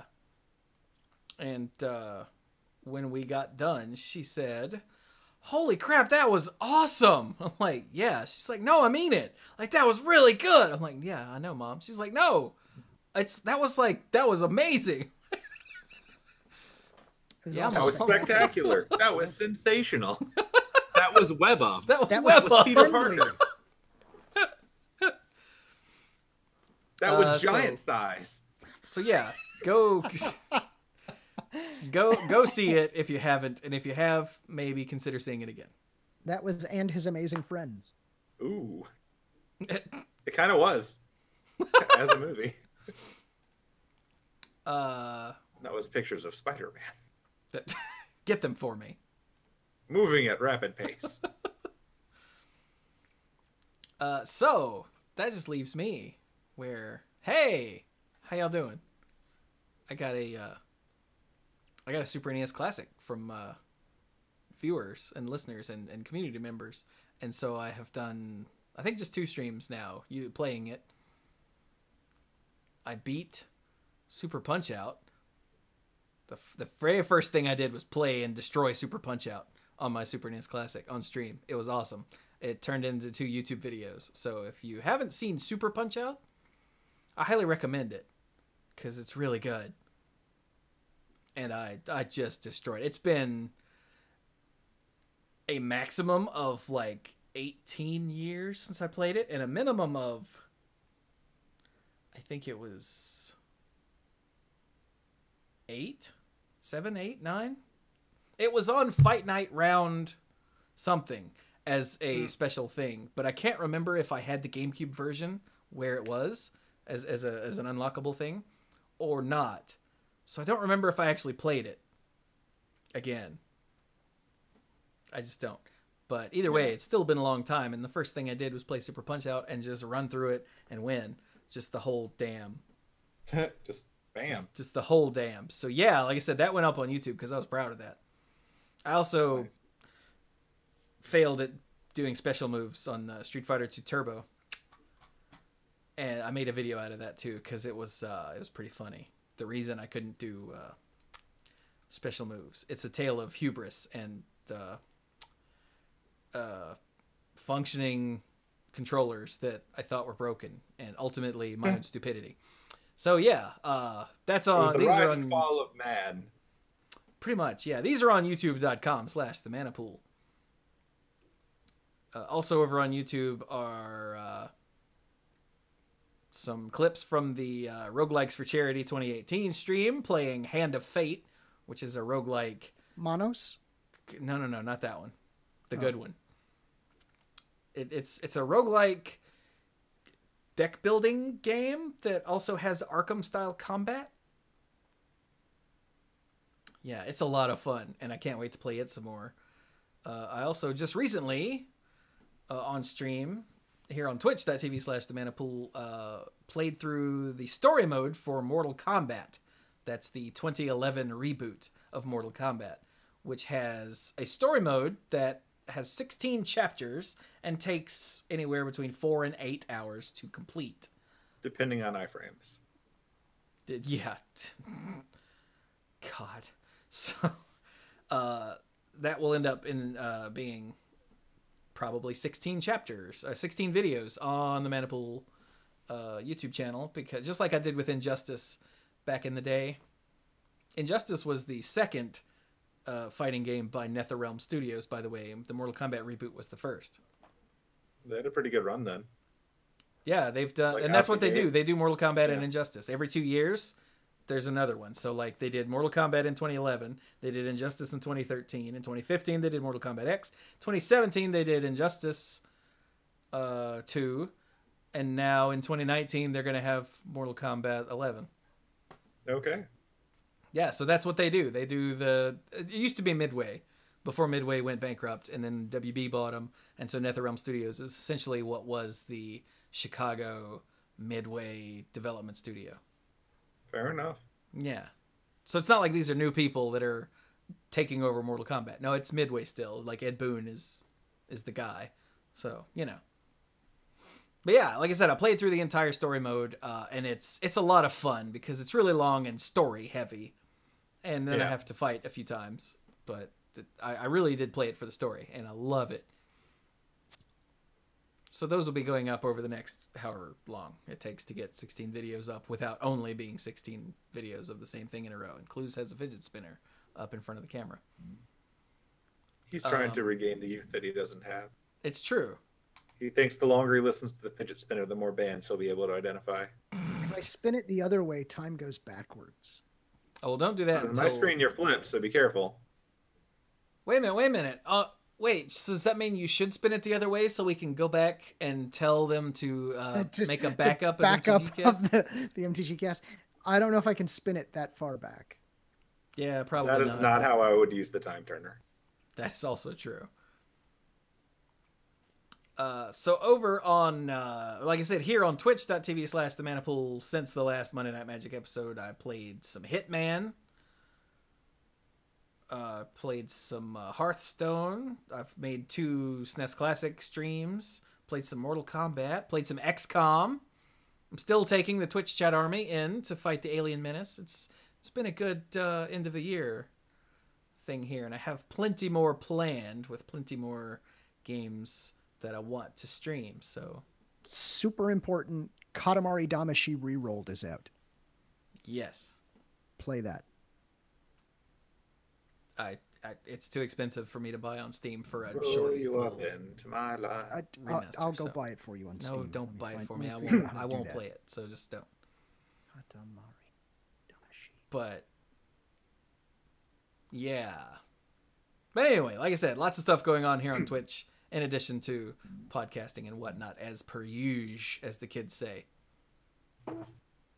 So also, starting today, you can buy Switch games and 3DS games on humblebundle.com in the US only. And if you're outside the US and you try to go there, you just don't see it. I put a link in the Discord server, and people outside the US just get a zero games found. But if you're in the US, you can pick up Switch games and 3DS games there. And if you would like to do that using the Manapool's partner link, I would really appreciate it. Yeah, link is in the show notes as always. Huh. Isn't that neat? Yeah. This might be, to my knowledge, the first time you could get downloadable Nintendo stuff from somewhere other than directly from Nintendo. Does that sound right to you guys? That stuff pretty close. I mean, Nintendo's only even been doing downloadable stuff for so long to start with. Exactly. They are all for innovation. They are not for adapting. Not at all, which is why when I got that news today, I stared at it. I'm like, is this for real? This doesn't seem real. But it was. Isn't that crazy? So yeah, check that out if you like. And like I said, feel free to use my link. Because that is a way to support themanapool.com. Pinball Witch says you could buy codes on Amazon. Are those directly from Nintendo, or is this somewhere that bought a bunch? Because you could buy like the cards at GameStop, where you buy the card and you take it home and you scratch it off and it's got the code on it. Yeah. I don't know. But anyway. But yeah, that is a way to support the Mana Pool, and there are many other ways. The most direct of which is to go to patreon.com/themanapool and become a lifeguard. You get some stuff for being a lifeguard. For instance, if you are an uncommon lifeguard, you get episodes of the Mana Pool and YouTube videos early. Yeah. And you get a silver name in the official Mana Pool Discord server because you're uncommon, see? The rare lifeguards get the early stuff and access to the odds and ends, which is all of the behind-the-scenes nonsense recorded before and after both Monday Night Magic and the Mana Pool. That is uncensored. Nonsense guaranteed. Do what? The nonsense is guaranteed. Everything else is up for debate. Guaranteed. As is the swearing. Oh, that's true. Yeah, it's a twofer. But if you're curious at all about the odds and ends for the the Monday Night Magic number 635, the last episode, is actually public. I did that on purpose because even though it's just me and Bill, Cluze wasn't there, sadly, but he was on a boat. He was busy sabotaging the server. Or sabotaging the server, yeah. All of the stuff we talked about in an episode was like a perfect cross-section of what the odds and ends are. It ranged from technical difficulties to figuring out what to and not to talk about on the show to making fun of Wizards' esports announcement video to us just talking about the most ridiculous bunch of nerdy nonsense ever. I really wish we had been recording when we were walking around that arcade a few weeks ago. Oh, yeah. That's pretty much the odds and ends, but in another location. That would have been brilliant. But we didn't think about it. We just walked into an arcade and walked around for half an hour. Yeah. It was massive, It was very big. I think that used to be Dillard's. Could be. I think. It used to be one of the big, like, mall stores, the anchor stores. Yeah. And now it's a giant arcade and bowling alley. And we walked around for a long time and it kept going. And we're like, oh my God, look, there's more. But anyway. Now I forgot what I was saying. Right. The rare lifeguards get that. Like I said, if you'd like to try out the odds and ends, go to patreon.com/themanapool, click on the odds and ends, and there'll be one, maybe two. There might be an older one that you can actually download. But 635 is one that's public for everybody. So try it out. See if it interests you at all.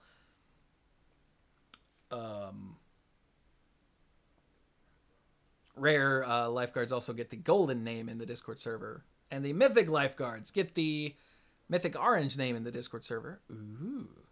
They get the odds and ends. They get the early access to YouTube videos and Mana Pool episodes. And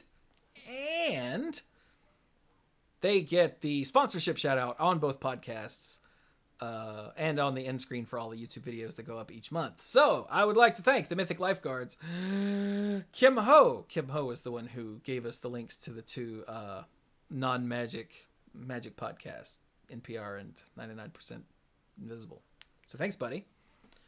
Kim Ho, Andrew Hunt, Al, Paul David, Lance Delicious, Team U Hellas Are You, Connor Kennedy, John Morris, Alex Gonzalez, Jeff Spencer, Stuart Slaw, PJ McMullen, Sophia Brittain, Casey, Fayen Says, Denny Liao, Jason Doan, Cody Buckowing, Jake Jansons, Jason Kaus, Gothic Man, Brian DeLucci, Stark Maximum, chat, you know what to do. Keith Moody, John Parker, Aleph Cat, new name, thanks buddy, welcome. Dan Holm, Bartle, Mike Millerburn, and the Beast Father, Aaron Goodwine. Who? There we go. So thank you all so very much. I quite literally could not do this without you.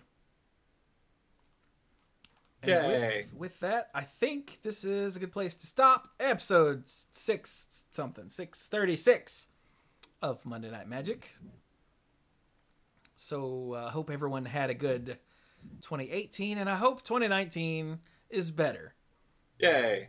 Thus far, mine is worse because I've had a toothache the entire year. Dude, I've had a toothache this whole year. I know, right? You think that's bad? I've been older the entire time. I don't get it. Shut up, Squee. Hey, and OKFS just subbed for the third month in a row. Thanks. I appreciate you. Yay. You can also do a Twitch subscription thing. That's another way to support the show. Yeah. That gets you a purple name in the Discord server. Mm-hmm. It's true. Means you're time shifted. And it's not that kind of purple. Sorry. Oh. Yeah. Goober. So, this has been Monday Night Magic number 636, as I said. Thank you all so very much for watching. And go play some Magic.